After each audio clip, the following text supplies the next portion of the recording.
I'm sure you're all familiar with the backstory of Captain America. A young Steve Rogers, who was deemed unfit for military service due to asthma stunting his growth, volunteered instead to be part of an experimental program where he was injected with a serum that turned him into a giant super soldier. And, well, you know the rest. Congratulations. The move proved successful as Captain America was Timely Comics, Marvel's original name's most popular character. There would even be times where it would surpass Superman in sales. Of course, World War II played a major part in that. After the war ended, Timely attempted to keep things going by having Cap and Bucky taking on the communists, but the audience for superheroes and the appetite for them greatly diminished. So it was time for Captain America to take the next step in his evolution. And by evolution, I mean he became a horror host of the anthology comic Captain America's Weird Tales. It was so successful that it got canceled after 2 issues. When the newly named Marvel Comics returned to superheroes in the 1960s, publisher Martin Goodman began pressing for the World War II-era characters to return. To an extent you would get this, with a variation of the Human Torch appearing in the Fantastic Four, and the Submariner returning as a villain. Then, in the 4th issue of the Avengers, we saw the return of Captain America, with the revelation that Cap had been frozen since just before the end of World War II. Cap and Bucky were trying to disarm a rocket launched to the United States by Baron Zemo, only for Cap to slip off slowly after diverting the rocket and for Bucky to get stuck on it while it exploded. For the rest of that story, see my review of the Captain America storyline Winter Soldier way back in episode 4 of the Random Trade Review. From there, Captain America would move into the anthology comic Tales of Suspense, a title he would share with the Invincible Iron Man. Which means, even though we're covering literally 22 issues of Captain America's first appearances in the Silver Age, it's really more like half that because these stories are only 10 pages long. Anyway, this is Marvel Masterworks Captain America in the Silver Age, Volume 1. Cap settles into his new home at Avengers Mansion, bidding goodbye to Jarvis for the evening, where he begins flipping through a scrapbook until a snapshot of Bucky upsets him. Unfortunately, the exiting Jarvis is grabbed by a group of criminals aiming to get inside the building and see if Tony Stark had hidden any money inside. Cap attempts to intercede, however the leader of the gang has actually donned a power armor suit which deflects any attacks from Cap's shield. Eventually the Numbers gang catches up and Cap is knocked out. Cap wakes up just as the group is about to blowtorch their way into a safe and manages to free himself and then knock everyone out before calling the authorities. Sometime after that, Captain America is in South America getting jumped by a completely different group of goons who it turns out are part of a training exercise being run by none other than Baron Zemo. Now, we have covered Baron Zemo several times on this show, however, that is Baron Helmut Zemo. This is actually Heinrich Zemo, Helmut's father. And he is the Zemo who launched the rocket that killed Bucky and froze Cap. The Baron's plan is to have his group of killers replace a group of safety actors that Captain America is planning to use for a very special presentation. Each one you buy is a bullet in the barrel of your best guy's gun. Zemo even goes as far as to enhance his soldiers with a knockoff super soldier serum called Formula X. However, as they're trying to pull the old switcheroo, Rick Jones intervenes on Cap's behalf. Now, Rick Jones is a longtime companion of the Incredible Hulk and was with him when the Hulk joined the Avengers. However, Hulk bolted from the group shortly thereafter, and Rick elected to stay behind, especially when Captain America joined, and so he could attempt to become the new Bucky. However, after the experience of the previous Bucky, Cap strictly forbid it. Rick provides enough of a distraction for Captain America to regain the upper hand and take out the goons as the police arrive. Captain America then taught Zemo over FaceTime. Soon, Captain America is in Vietnam taking down communist forces. He's looking for a downed fighter pilot named Baker, but the Viet Cong will only turn the individual over if Captain America agrees to meet with their leader named Sumo. Just, ignore the fact that Sumos are Japanese and not Vietnamese. Baker, the pilot, is brought out as Cap begins fighting Sumo. The large man is truly formidable until Baker manages to break free and use some tactics to blind Sumo long enough for Cap and him to escape via an experimental plane. Marvel would receive numerous letters asking for Cap to intervene more in the Vietnam conflict. However, Stan Lee would ultimately cite that the Vietnam War was already immensely unpopular at that point, and it just didn't seem right at this juncture to have Captain America doing stuff like that. Though the fact he could also point to the creative failure that was Captain America Commie Smasher in the 50s as probably bolstering that argument. Captain America is touring a local prison where a riot breaks out and the warden asks to hold on to Cap's shield for protection. However, it turns out that the inmates had long actually taken over, and this warden was an imposter in order to separate Cap from his primary weapon. Captain America is then tossed into a cell with the real warden. However, it turns out that Captain America really doesn't need a shield, as he's able to break free and lead forces in a counterattack which take down the rioters by taking down their leaders first.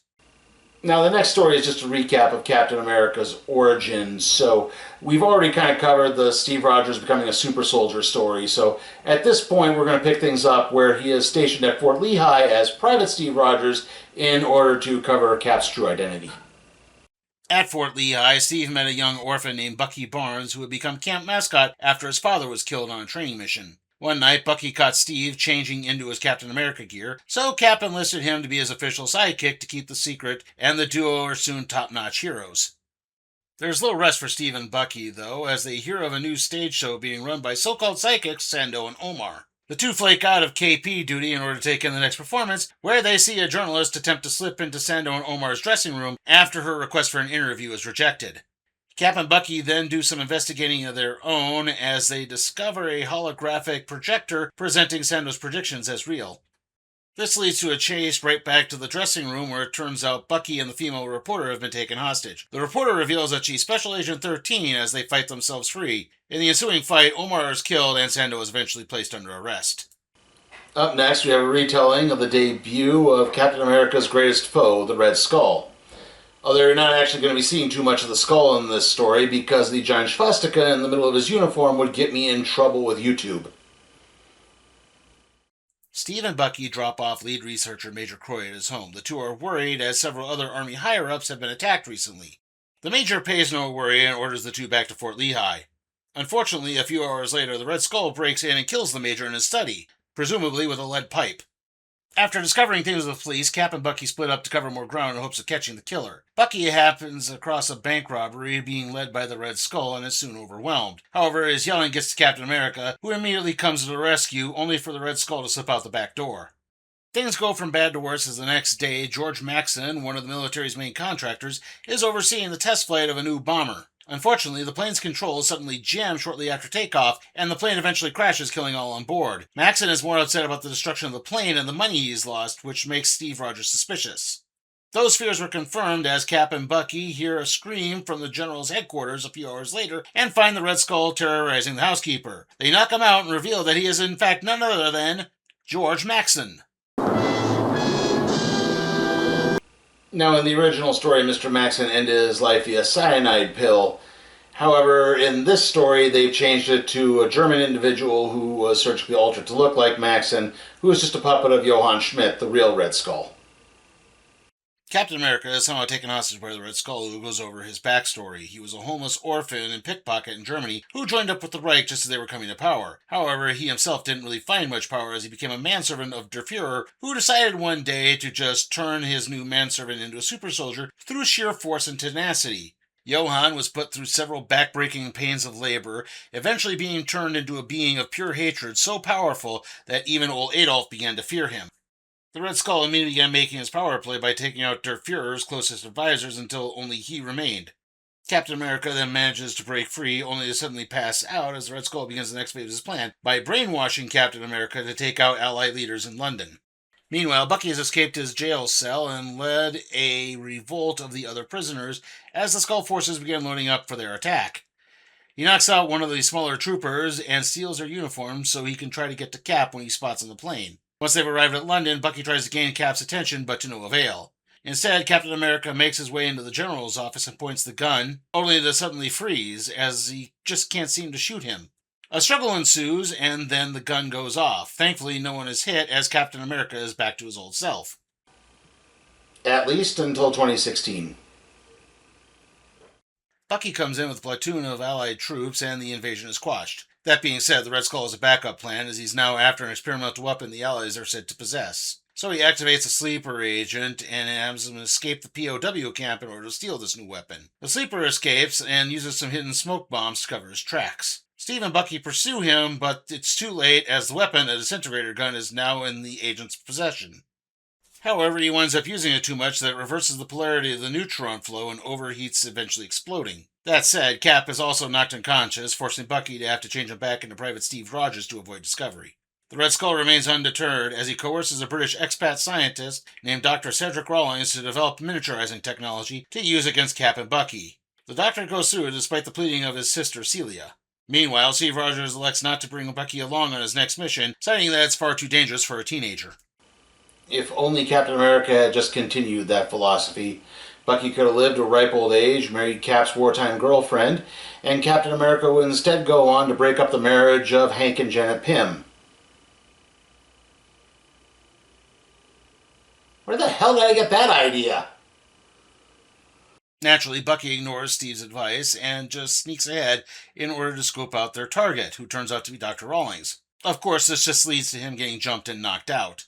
Word of Bucky's abduction gets to Steve Rogers, so Captain America heads to the secret headquarters of the Red Skull, hitching a ride on a German plane. He arrives just as Rawlings is preparing to expose Bucky to the shrinking gun and crashes inside, causing the Germans' guns to go off as well as a gas bomb, which winds up wounding Celia, who is trying to aid Cap. The bad guys plan to strap all three of them to a rocket aimed at the U.S. No, not the missile that killed Bucky. This is a different one. This proves enough for Dr. Rawlings to turn against his partners, but to no avail. It does manage to provide just enough time for Cap and Bucky to revive and break free. Unfortunately, Celia gets shot again and winds up dying before Cedric can help her. The only way for him to make things right is to sacrifice himself by setting off the rocket self-destruct as Cap and Bucky escape. This pretty much ends the World War II flashbacks for now, as we now return to the present, by which of course I mean the 1960s, where Captain America is now leading a new Avengers lineup consisting of him, the Scarlet Witch, Quicksilver, and Hawkeye. Cap tells the new guys about his last encounter with the Red Skull, where he pursued the skull into a cave, only for the villain to attempt to throw a grenade back, where Cap's shield thwarted it and the cave collapsed. With his seemingly last dying breath, the Red Skull mentioned they had 3 sleeper weapons that would activate in 10 years to destroy everyone. It just so happens that those incidents took place exactly 20 years ago, and the Skull's former agents are in a Bavarian village attempting to activate the first sleeper. Cap parachutes in the next day to find people fleeing a giant robot that's smashing the town. As Captain America attempts to thwart the creature, more agents activate the second sleeper. Father, the sleeper has awakened! I'm pretty sure that's the only time I'm allowed to use that clip. The second sleeper is a flying model that takes off as Captain America is chasing down the first one. The two combine, making it even harder for Cap to even stop these things. Things go from bad to worse, as while this is playing out, the third sleeper, a giant head, immediately activates and takes off. And I'll form the head! As the 3 parts combine, Captain America elects to stop off in an army base for some assistance. He sets up for a bomber plane to drop him on top of the sleeper with a flamethrower that he directs towards the navigational controls. Since the sleeper is only programmed to attack large craft, the small weapon provides enough damage to cause a super weapon to crash into the ocean. Captain heads back to Avengers Mansion to recuperate, but the recent events have only brought back more memories of the war, and as well as fallen comrades like Bucky. It's enough for Steve Rogers to try to experience modern-day New York City of the 1960s. While out on a walk, Steve spots a very familiar-looking woman tightly gripping a canister. The woman proceeds to bump into a man carrying a similar canister. The stumble allows for the switching of the two to take place, and when Steve attempts to intervene, the woman stops him as he's frozen by memories. He tries to talk things out with her, but she tells him politely to just stay away, even though she knows who he really is. As for the guys she had switched canisters with, he gets jumped by none other than Batroc the Leaper. Now, we've discussed Batroc before in episode 161 of the Random Trade Review, where we covered the Iron Fist Masterworks. Batroc the Leaper is in fact a mercenary who is the master of the French martial artist Savate, who goes on to become one of Captain America's most frequent enemies. Unfortunately, it turns out the guy was carrying a decoy canister, and Batroc goes after the woman, with Captain America still in the vicinity. As the two fight, the woman manages to slip away, until Batroc points out the canister contains an unstable element called Inferno 42. If it gets damaged, it could explode and take out all of New York City. With no other choice, the two chase the woman into a building that's riddled with booby traps. Cap manages to get to her, but she passes out due to exposure to the element, as Batroc grabs a cylinder, and the woman tells Captain America that she's S.H.I.E.L.D. Agent 13, and Batroc is trying to turn over Inferno 42 to a terrorist group. Captain America trails Batroc back to his employer, where Inferno 42 is placed within a stabilizing container. They escape as Cap takes down Batroc and heads back to the woman, who has S.H.I.E.L.D. Medical looking after her. However, all of this has finally caused Captain America to flash back to where he first saw this woman's face. Shortly after D-Day, Captain America's platoon met up with a group of French resistance fighters led by a woman. The two fell in love as they managed to work together and retake Paris, to the point that Cap tried to talk her out of continuing the fight. However, the woman knew she had to continue no matter what, and the two split up. This is technically the origin of Peggy Carter. I say technically because it's later retconned that she had two earlier appearances. The first was during Cap's origin story, where she was the lookout for the super soldier experiment. And in case you need a reminder how well she was at that... Congratulations. The second retcon appearance was that she was Agent 13, the woman Captain America and Bucky encountered when they were taking on Sando and Omar, the fake psychic guys. After that, we have the new Agent 13, who is Sharon Carter. Now, she's originally Peggy Carter's sister. However, thanks to Marvel's sliding timeline, they are now niece and aunt. However, now Peggy's been de-aged and is more contemporary to Cap, so maybe they're sisters again at this point. Who has any idea? Peggy wound up getting captured, and Cap came to the rescue, but that was the last time the two saw each other, as the experience left her with traumatic amnesia, and he was hauled away by a group of cheering onlookers. Still, Cap thinks it's about time to maybe get to know S.H.I.E.L.D. through their best agent and his old war buddy, Nick Fury. Fury explains that Inferno 42 and several other weapons were developed by a new terrorist organization called Them. Them is just a prototype for Advanced Idea Mechanics, otherwise known as AIM, which is what I'm going to be calling them because they become AIM eventually. Their chat is interrupted when a large robot attacks the S.H.I.E.L.D. headquarters, and the two struggle as elsewhere AIM begins working on more attack bots. Somehow, Fury manages to drop the attack robot by using a bomb containing knockout gas. Afterwards, the two men agree to continue working together as Fury gives Cap S.H.I.E.L.D. A1 level clearance. So I guess now Captain America can have sauce on his steak.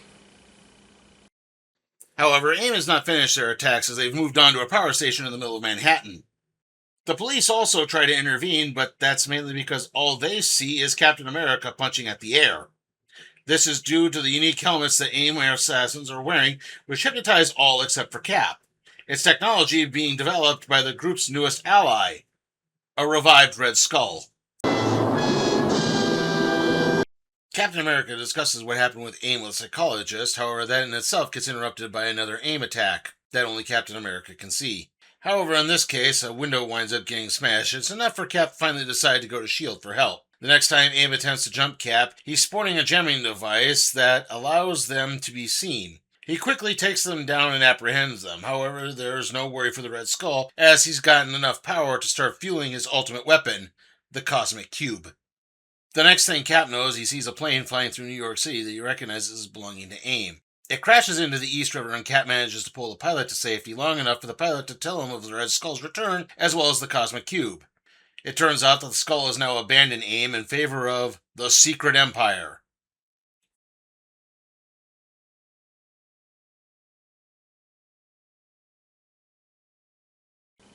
No, not that Secret Empire. Cap manages to leap into the plane and fly all the way back to the Skull's private island just as he's finishing powering up the Cosmic Cube. The Red Skull uses the power of the cube to knock Cap out with some gas. He then grabs the cube and prepares to turn Captain America into his own personal pawn. And it'll only take 50 years for it to finally work. Cap attempts to fight back, but the Cosmic Cube is used to animate the ground around him into a giant homunculus. However, this has actually weakened the ground beneath everyone, and everything begins falling apart. It's then that Cap decides to submit his will to the Red Skull and become his own personal super soldier. Of course, this is all a ruse for Cap to manage to knock the cube away from the Red Skull just as everything begins collapsing into the ocean. The Skull goes after the cube, which winds up being buried under several layers of debris, and the Skull himself never resurfaces, meaning that he is gone for now. And that concludes our look at Volume 1 of the Captain America Silver Age Marvel Masterworks. How was it? Well, on the plus side, I think there's some really fun stories in here. There's a lot of good action-packed storytelling coupled with some spectacular art from the likes of Jack Kirby and his friends. And I think a lot of the multi-part stories work really well. I think they do a good job of just kind of bleeding the action into each other. It's done very well in a narrative format. That being said, I do think the 10-page anthology format does kind of hamper the characterization a little bit. We get a lot of Captain America. We don't really get a lot of Steve Rogers. I mean, most of the Steve Rogers we get is Private Steve Rogers, the bumbling idiot at Fort Lehigh. It's not that interesting after a while, and it gets kind of boring and repetitive. And yeah, again, we kind of have to deal with some of their time depictions of not white people, like the Vietnamese and, sumo, and also I'd say Sando and Omar kind of fall into that category too of, Eastern da-da-da mystics that's not really handled particularly well. Still, this is pretty good and entertaining. Overall, it's very fun. I'm going to be giving the Captain America Silver Age Marvel Masterworks Volume 1 a B. Like I said, you have to deal with some dodgy stuff here and there, and again, I do wish the characterization had been a little bit better. And with that, let's see what we're doing next time on the Random Trade Review.